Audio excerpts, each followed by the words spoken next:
안녕하세요. 리플러스 인간연구소의 박지연입니다. 저희는 기질과 성격 그리고 대화를 연구하는 리플러스 인간연구소의 소장이기도 하지만 저 역시 고등학생 아들을 둔 엄마이기도 한데요. 아들을 키우면서 얼마나 기도를 많이 하게 되는지 모르겠어요. 특히 아들이 청소년기에 접어들면서 더 많은 고민과 기도가 필요했습니다. 그래서 저에게도 이번 시간이 아주 기대가 되는데요. 청소년들을 어떻게 이해하고 또 그들에게 손을 내밀 수 있을지 그 작은 실마리를 같이 마련해 보고자 합니다. 청소년 감정 코칭, 자녀 마음을 읽어주세요. 그 첫 번째 시간으로는 학습 성적을 주제로 해볼 텐데요. 2019년 1월 통계청에서 청소년 대상으로 설문을 했죠. 우리나라 절반의 청소년들이 성적이나 적성 등 공부 학습으로 가장 심각하게 고민하고 있는 것으로 나타났다고 합니다. 아마 제 생각에는 대부분의 아이들이 고민하고 있지 않을까 싶어요. 많은 청소년들이 고통받고 있는 학습과 성적의 문제에 대해서 최은영 교수님의 강의를 들어보도록 하겠습니다.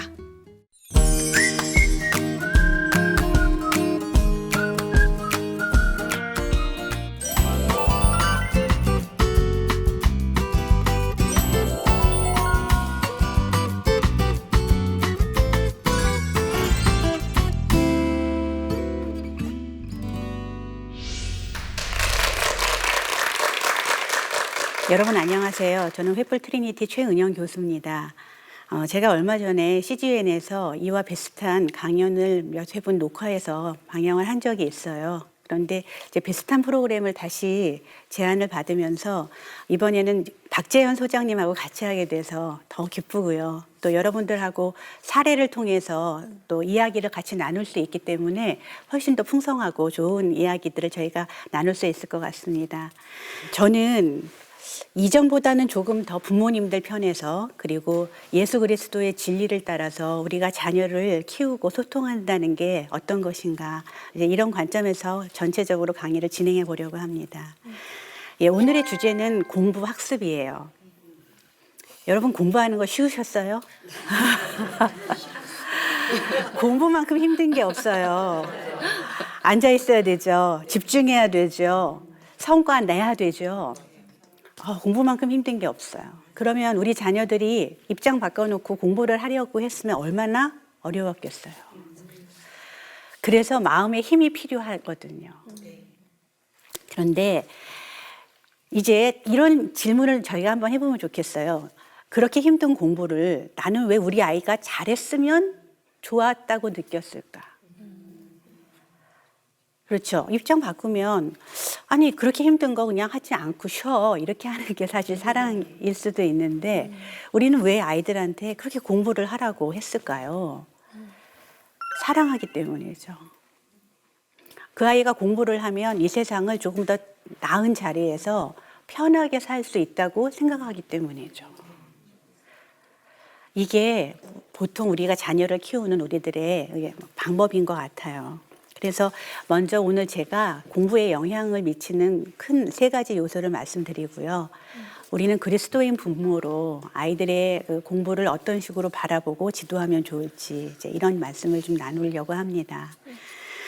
먼저 공부를 할 때 첫 번째 중요한 요소는 뭘까요? 집중. 그렇죠. 집중이 포함된 머리예요. 그렇죠. 인지적인 대처 전략이 굉장히 중요하죠. 사람들은 이렇게 생각해요. 공부를 잘하려면 IQ가 좋아야 된다. 여러분 그렇게 생각하세요? 지능이 높아야 된다. 아니에요. 제가 그동안 아이들을 경험을 해보면 IQ의 평균이 100이거든요. 표준 편차 10을 고려하면 90에서 110까지가 평균 지능이에요. 그러니까 IQ 2자릿수도 평균이에요.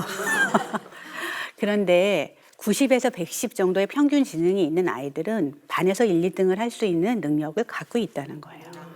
제가 경험해 보면 그래요.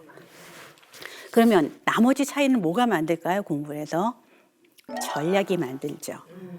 예를 들면 공부하는 방법, 시험 공부 전략, 또 주의 집중 전략. 그렇죠? 어떻게 하면 집중이 잘 되지? 그 다음에 스트레스 관리 전략. 공부할 때 얼마나 스트레스가 많아요. 근데 그걸 어떻게 내가 관리하는가. 마지막으로 시험 불안 관리 전략. 시험 때 내가 어떻게 하면 좀 편안하게 시험을 볼 수 있지? 이런 이제 인지적인 전략을 아이들이 아는 게 필요한데요. 이거는 시중에 책들이 어마어마하게 나와 있어요. 예, 그래서 관심 있으면 이게 중요하다는 걸 아셨으면 책을 찾아보시면 되고, 두 번째 중요한 거는 마음이죠. 아까 집중, 사실 집중은 마음과도 관련돼요. 예, 마음에 힘이 있어야 돼요. 근데 그렇게 하기 힘든 공부를 하기 위해서 마음에 힘을 가진다는 건 어떤 뜻이냐면요. 이게 하고 싶어야 되는 거예요. 네, 여러분 하기 싫은 거 힘써서 해보신 적이 있으세요? 네. 어렵거든요. 다시 말하면 내가 왜 공부해야 되는지, 이게 왜 필요한지, 나는 이걸 해서 어떤 걸 하고 싶은지, 이게 분명한 아이들이 공부를 할 수 있어요. 다시 말하면 동기가 분명하고 저 삶의 목표가 있고 그다음에 그것을 내가 추구하는 분명한 이유가 내 안에서 매일 확인이 될 때 내가 이거를 힘들어도 참아낼 수 있거든요. 두 번째, 대한민국에 여러 부모님들이 잘 모르는 것들이 있어요. 아이들한테 공부를 하라 그러면 하겠지. 천만의 말씀이에요. 실은 우리 아이들이 마음이 우리가 생각하는 것보다 더 많이 아파요. 예. 대표적으로 우울증, 그다음에 불안장애, 뭐 여러분들 그냥 흔하게 보시는 중독 문제, 그다음에 비행그룹 아이들 이렇게 몰려다니면서 놀잖아요. 이 아이들이 마음이 아프다고 아우성을 치는 거예요.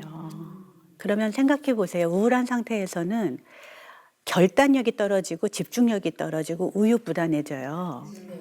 근데 아이들이 시험을 본다는 거는 5개나 4개 중에 골라야 되죠. 결정해야 되죠. 이거 어떻게 하겠어요? 사실 우울증이 심한 상태에서는 공부도 어렵고 시험도 어려워요. 불안한 상태에서 집중이 되겠어요? 매일 심장이 두근두근 하는데.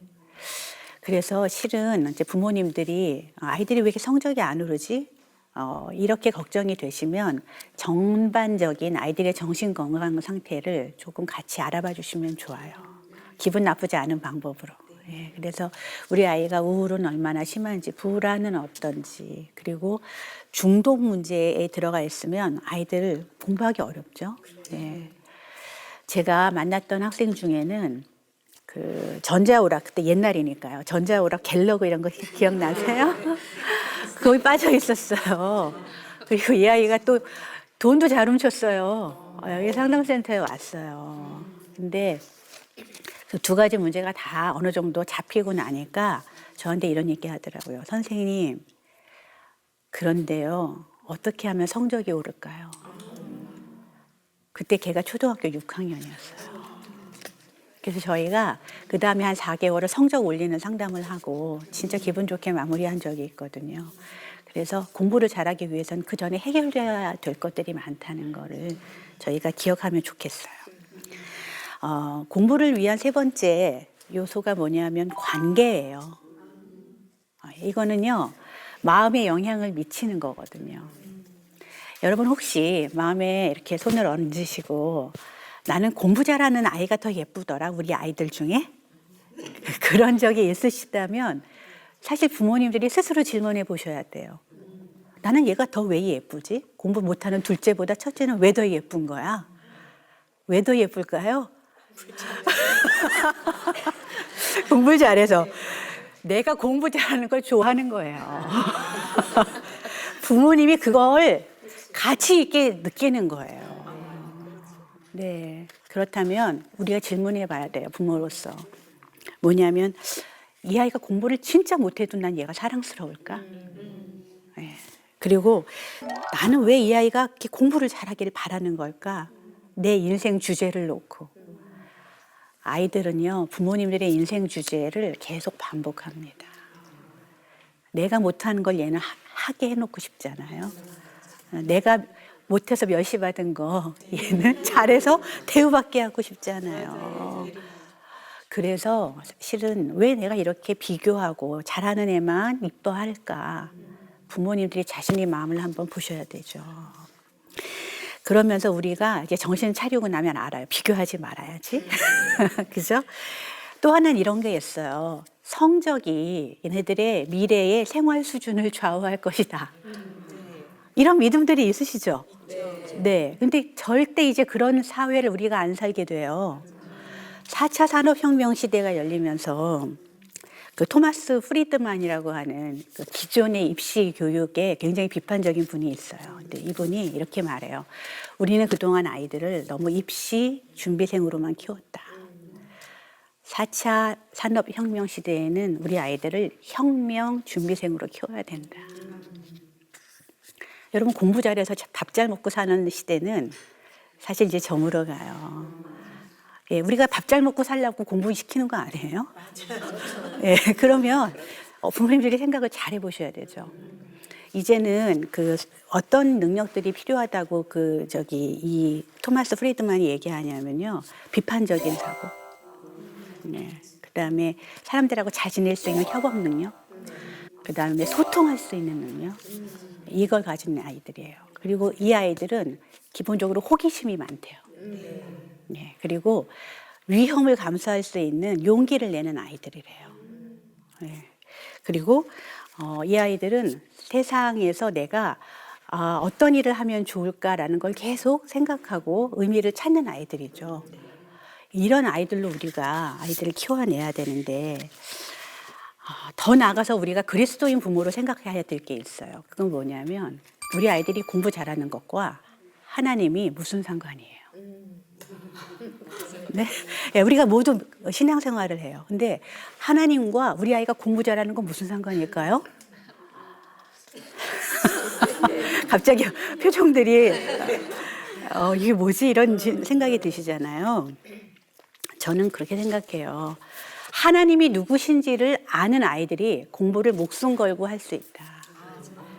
왜냐하면요, 여러분 하나님이 우리에게 누구세요? 저는요, 제가 섬기는 교회에서 고등부 새 친구반 교사를 하고 있어요. 예, 새 친구들이 오면은 제가 이제 복음을 전해요. 근데 아이들이 꾸준히 오거든요. 하루는 입시 스트레스에 쩔어가지고 불안해서 온 아이가 있었어요. 제가 예수님이 누군지 소개했어요. 예수님은 네가 차에 치여 죽으려고 하는데 너를 확 밀어내고 대신 치여서 죽은 연인과 같은 분이야. 그런 거 드라마에 많이 나오잖아요. 그랬더니 얘가 그게 무슨 말인지 금방 알아들었어요. 그러더니 제가 그러면 너는 그 사람 덕분에 네가 목숨을 다시 살림 받았잖아. 어떻게 살아야 될 것 같으니 이렇게 물었을 때 그 처음 온 친구가요. 그 나를 위해 죽은 사람이 뭘 위해 살았는지, 뭘 이루고 싶어 했는지를 알아야 되겠다는 거예요. 그리고 나는 그걸 위해 살아야 되겠다는 거예요. 제가 그 주에 걔한테 카톡을 했죠. 얘야, 네가 이제 하나님이 누구신지 알았으니 목숨 걸고 죽도록 공부해라. 여러분, 우리가 이런 힘을 가지고 아이들을 키워나갈 때, 분명한 방향을 가지고 아이들을 키울 때 우리 아이들은 이 세상이 감당할 수 없는 그런 아이들로 자랄 줄 믿어요. 경청해 주셔서 대단히 감사합니다.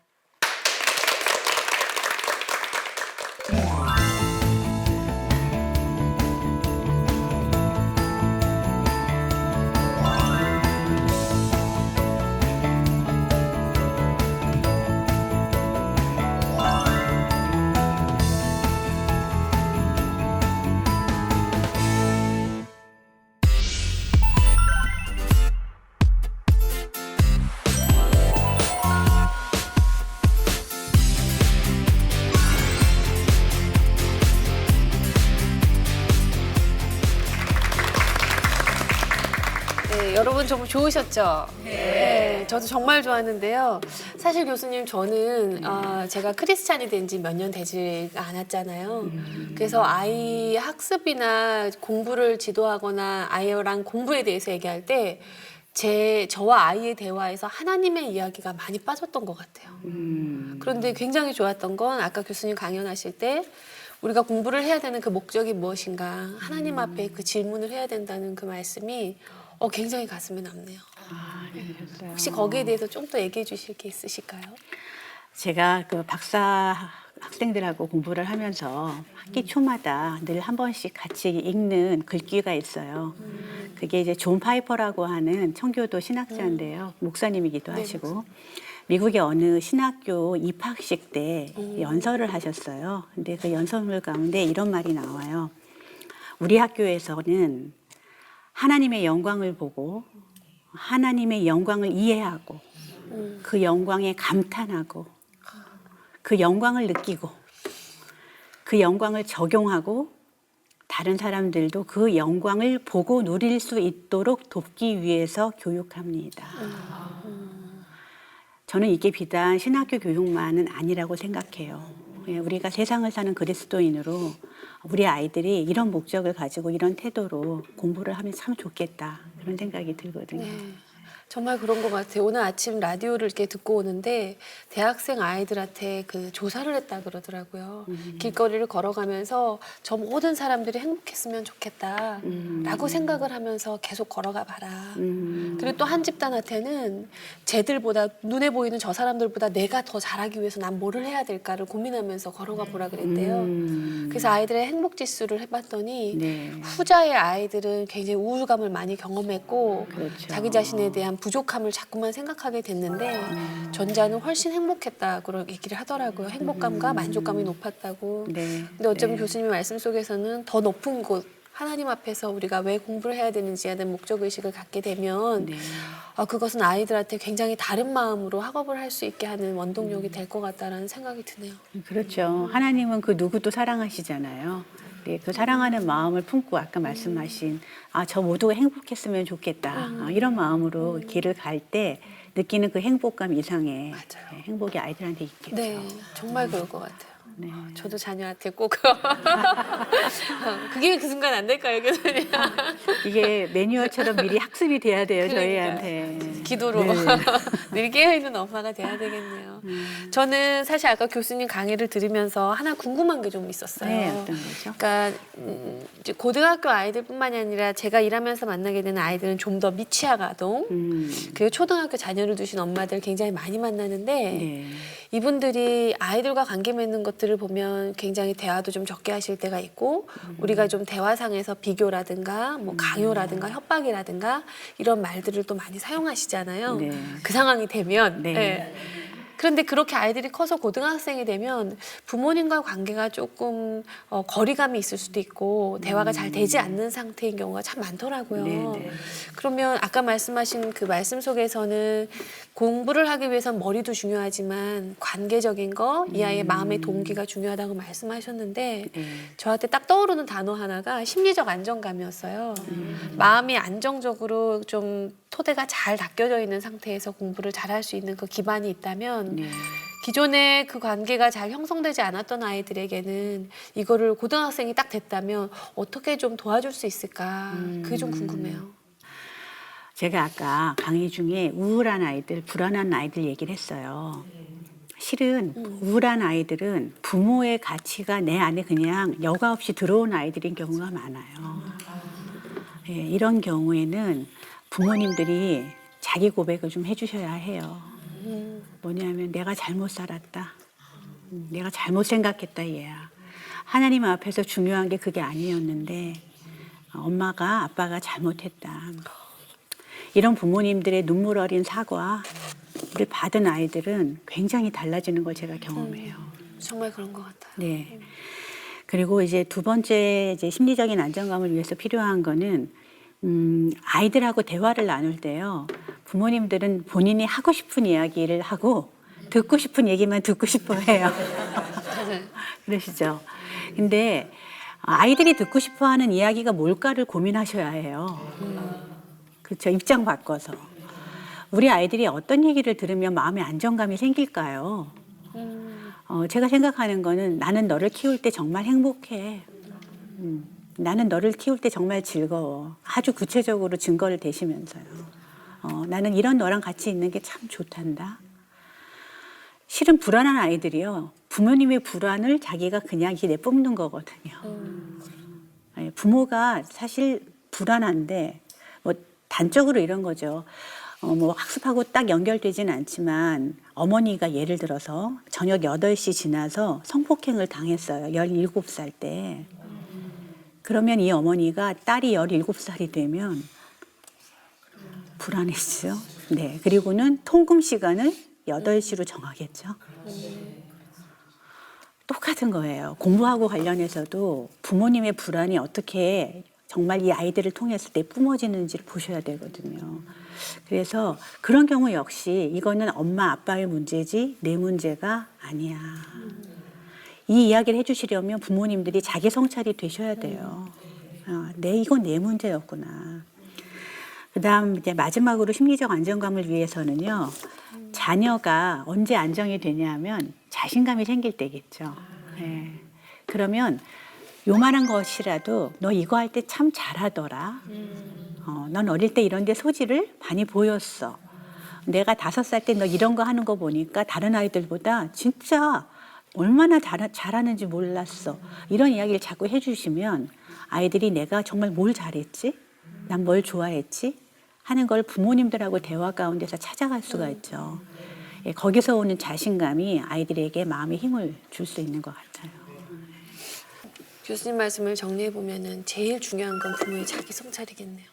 실은 그래요. 네.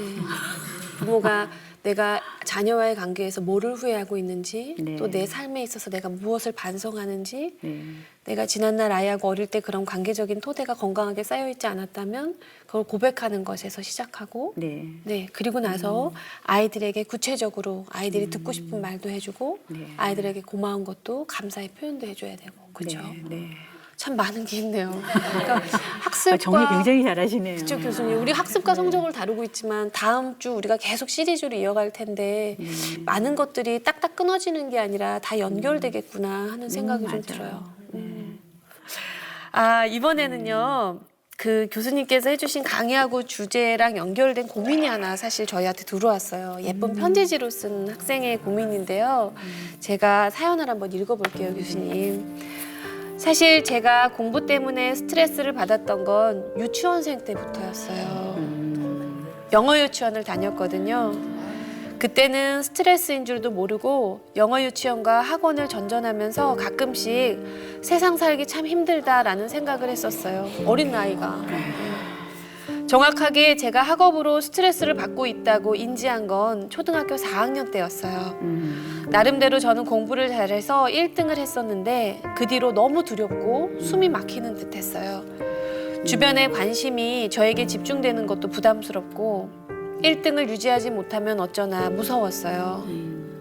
한 문제라도 틀리면 실망하는 부모님의 표정을 마주하는 것도 힘들고 제가 왜 공부를 열심히 해야 하는지도 모른 채 그저 주변 사람들의 기대에 실망시키지 않기 위해 아등바등 하고 있을 뿐이에요. 차라리 공부를 못해도 본인이 하고 싶은 게 뚜렷한 친구들이 저는 너무 부러워요. 제가 이 사연을 보면서 제가 생각이 났어요. 제가 오빠가 하나 있는데 저는 고등학교 1학년 때까지는 저희 반이 48명 중에 47등이었어요. 그러셨어요? 네. 근데 이제 고등학교 담임 선생님 불러가지고 너 나중에 뭐 될라 그러냐 이렇게 묻는데 제가 갈 대학이 없다는 거예요. 전 그때 처음 알았어요. 제가 갈 대학이 없다는 거. 없대요. 이만큼 전지 같은 거 피시고 대학 이렇게 쫙 다 나와 있는데 전국에 갈 대학이 거의 없다는 거예요. 웬일이에요. 그때 처음 제가 생각을 하고 목표를 내가 하고 싶은 게 뭐지를 처음 생각했던 것 같아요. 고등학교 2학년 때요? 고2 때. 고1 겨울방학 때.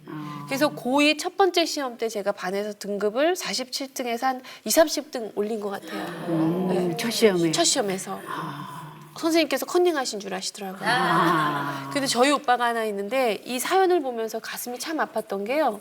저희 오빠는 어려서부터 지난번 저랑 얘기하는데 재현아 나는 내가 공부를 잘해야 공부 잘했거든요. 공부를 잘해야 엄마 아빠가 기뻐하실 것 같아서 열심히 했어. 근데 공부가 좋았던 적이 한 번도 없어. 이 얘기를 하더라고요. 그렇겠다.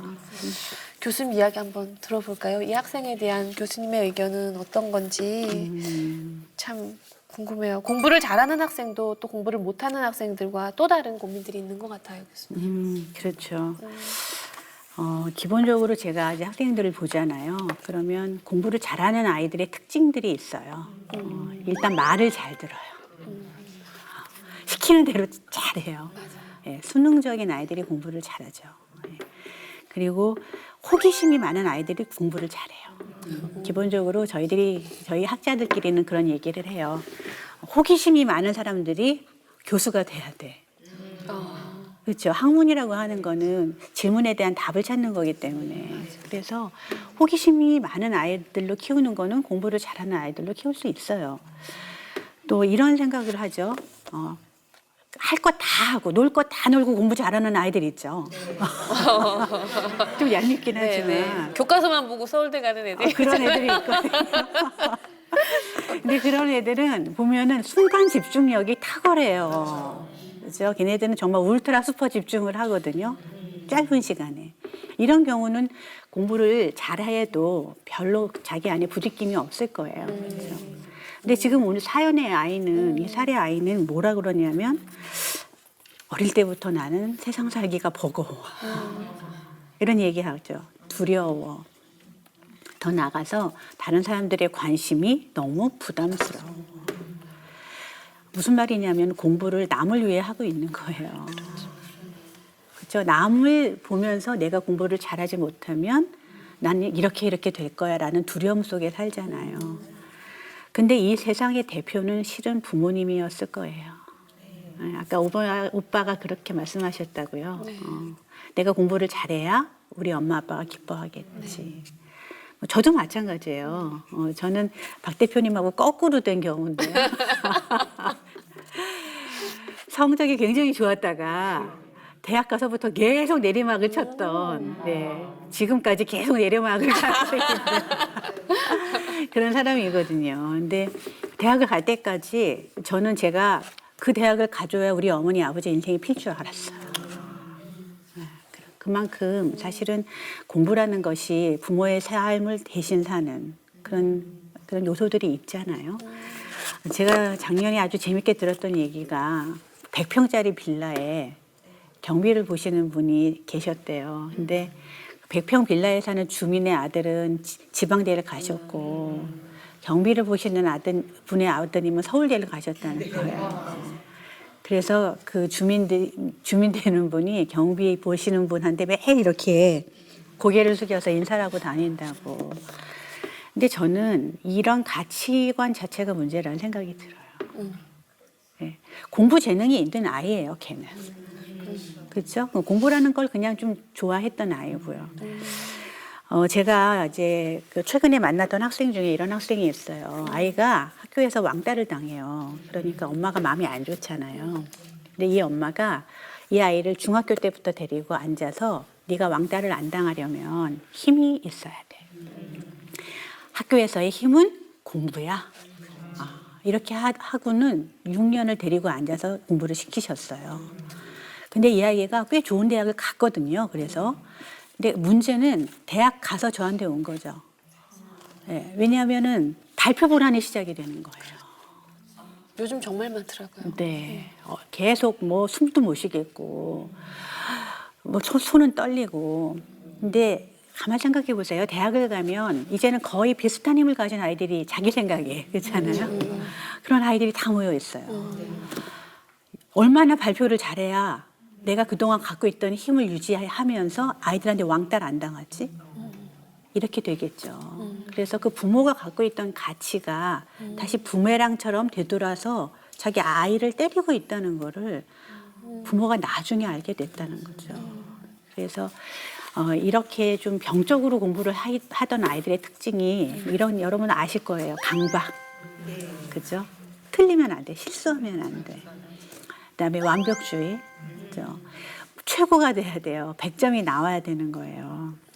또 한쪽으로는 그 열등감. 예. 이 강박과 완벽주의가 큰 만큼 이 아이의 열등감은 또 저 바닥에서 굉장히 크게 자리 잡고 있죠. 우리가 골이 깊으면 산이 높다는 이야기를 해요. 그래서 아까 말씀드린 말 잘 듣고 세상이 해피하고, 예, 뭐 집중력 좋고, 예, 말씀드린 그런 괜찮은 아이들, 공부 잘하는 건 괜찮아요. 좋은 거죠. 예, 그러나 골이 깊어서 산을 높이려고 공부를 하는 아이들은 이런 여러 가지 심리적인 문제를 가질 수밖에 없다는 거, 그런 말씀 드리고 싶어요. 교수님, 그러면 이 사연 속의 아이는 교수님의 말씀을 한번 정리해 보면 굉장히 수능적인 아이네요. 그렇죠. 네. 저희가 대화를 할 때 거절을 하지 못하고 싫다. 네. 엄마 나 지금 공부하기 싫어. 엄마 난 네. 지금 다른 거 하고 싶어. 원하는 걸 말하지 못하고 거절을 하지 못하는 사람들은 선물을 받는다 그래요. 한참 후에 우울증이라는 선물을 받는다고. 저는 제가 정신과에서 한 2년 정도 일을 하면서 그런 분들을 꽤 많이 봤던 것 같아요. 그리고 가끔 그 연령대가 점점 낮아지는 걸 보면 네. 굉장히 저도 아이를 키우는 엄마로서 가슴이 많이 아픈데 교수님 이 학생한테 한마디 위로의 말씀을 좀 해주신다면 어떤 말을 우리가 좀 해줄 수 있을까요? 저는 부모님이 이 아이한테 직접 얘기를 해주실 수 있으면 제일 좋겠지만 그냥 제가 어른 입장에서 공부와 관련된 모든 부담과 불안은 네 몫이 아니라 너의 어머니 아버지 몫이었어. 이렇게 얘기해 주고 싶어요. 그리고 그러나 너가 하나 잘못한 게 있어. 뭐냐면 네 부모님이 귀하게 생각하는 걸 너는 아무 생각 없이 벌벌 떨면서 그대로 가지고 온 거지. 너 생각이 없었잖아. 너는 그동안 뭐를 좋아했던 것 같고 너는 뭐를 잘했던 것 같고 뭘 하고 싶었던 것 같아. 우리가 이제 부모님 설득해서 그거 시작해보자. 이렇게 얘기하고 싶어요. 너무 좋을 것 같아요. 그렇죠. 아이들이 자기가 원하는 거를 사실 찾아간다는 것만큼 또 어려운 게 참 없는 것 같아요. 요즘 세상에. 세상에는 널린 게 너무 많고 네. 노출된 정보도 너무 많고 아이들은 사실 어려서부터 학습을 요즘에는 책으로 한다기보다는 영상 매체나 유튜브 같은 거 검색해서 공부하는 아이들도 되게 많더라고요. 네. 그런 아이들한테 정말 내가 가슴에서 뭘 원하는지 그리고 그게 하나님 보시기에도 정말 합당한 것인지 그거를 분별할 수 있는 것까지가 학습을 하고 학습과 성적을 다루는 대하는 우리의 태도겠구나 하는 생각이 좀 드네요. 네, 맞습니다. 마지막으로 질문이 하나 더 있는데요. 네. 학생들 못지않게 사실 부모님들도 자녀의 스트레스가 이게 굉장히 많잖아요. 걱정도 네. 많으시고 네. 우리 고등학교 학부모님들께 전하고 싶은 혹시 말씀이 있으시다면 어떤 말을 좀 해주시고 싶으세요? 저도 아이들을 둘을 키웠어요. 큰애는 지금 대학원을 다니고 있고 작은 애는 대학을 다니고 있어요. 근데 제가 이제 그리스도인 부모님들께 해드리고 싶은 이야기가 있어요. 뭐냐면 우리의 삶의 목표는 예수 그리스도처럼 사는 거라고 우리가 교회에서 얘기해요. 예수 그리스도를 닮고 싶다고 얘기해요. 그럼 예수 그리스도는 편안한 삶을 살았냐는 거예요. 우리가 우리 아이들을 예수 그리스도처럼 사는 삶을 사는 아이들로 키우고 싶다면 공부와 관련해서는 어떤 태도와 입장을 보여주는 게 좋겠는가.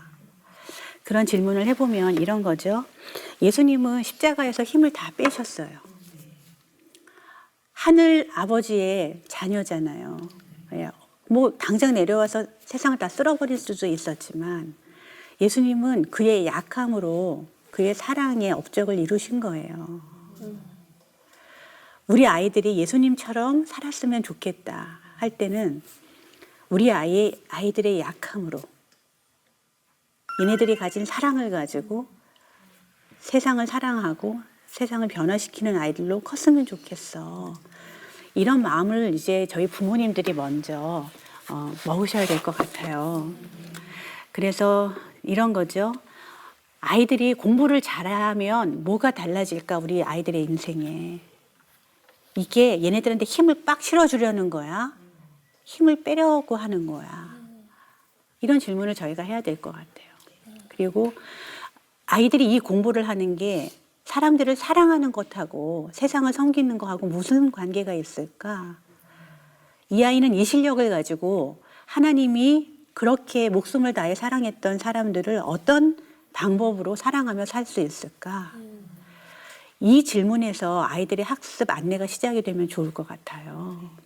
그래서 저는 참 이게 아이러니한데요. 요즘에 그 4차 산업혁명 시대를 보면서 예수 그리스도처럼 사는 아이들로 우리가 키우면 미래에 우리 아이들의 밥벌이는 걱정이 없겠다.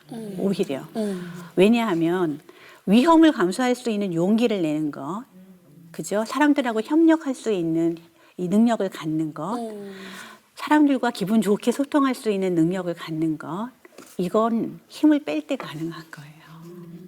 아이들이요.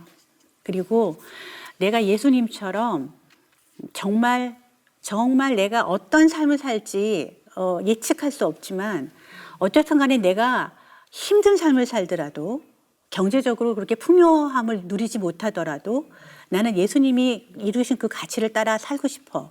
이런 아이들은요. 세상을 향해서 비판도 할 수 있고요. 자기 목소리도 낼 수 있고요. 모험도 감수할 수 있고 위험도 감수할 수 있고 다 할 수 있거든요. 미래 사회는 지금 그런 아이들을 요구해요. 그렇기 때문에 저희가 예수 그리스도를 닮은 아이들로 자녀를 키우면 아마 세상에 감당하지 못하는 그러나 세상에 정말 필요로 하는 그런 자녀들로 저희들이 키울 수 있을 것이라고 확신합니다. 감사합니다. 미래 인재상이라는 건 결국 예수님처럼 살아가는 삶이겠네요. 그렇지 않을까요? 네. 예수님도 굉장히 혁신적이시잖아요. 맞아요. 네, 그 그러셨어요. 사회의 모든 가치를 뒤엎으신 분이기 맞아요. 때문에. 네. 감사합니다. 교수님, 우리 오늘 청소년 감정 코칭 자녀의 마음을 읽어주세요. 첫 시간을 마치는데요. 네. 오늘 처음 시간이 어떠셨어요? 저요. 저 우리 아이들 키울 때 생각도 많이 났어요. 그 중고등학교 때 저는 아이들이 공부를 진짜 못했거든요. 네, 성적이 바닥을 계속 쳤던 아이들인데 저는 성적이 너무 안 나오면 아이들 마음이 다칠까봐 오히려 제가 시험 보러 가는 날 아이한테 하나로만 찍고 와 이렇게 했어요. 하나로만 찍으면 25점은 나오니까요.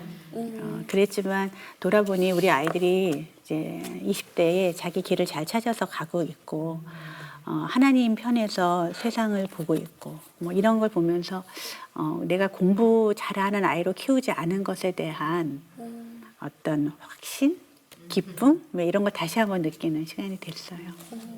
감사합니다.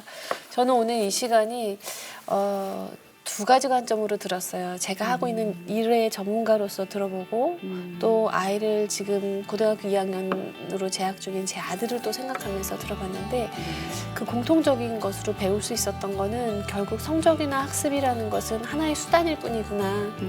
우리가 예수 그리스도를 닮아가면서 그런 삶을 살아갈 수 있도록 자녀를 키워내기 위한 그리고 그 아이가 세상을 잘 살아가기 위한 하나의 아주 좋은 도구가 될 수 있는 것이구나 하는 생각이 조금 들었어요. 아마 오늘 이 시간이 시청하신 부모님들께서도 굉장히 좋은 시간이 되셨을 거라는 생각이 들어요. 다음 시간도 기대되시죠? 그럼 더욱 기대하는 마음으로 다음 주에 다시 인사드리겠습니다. 감사합니다.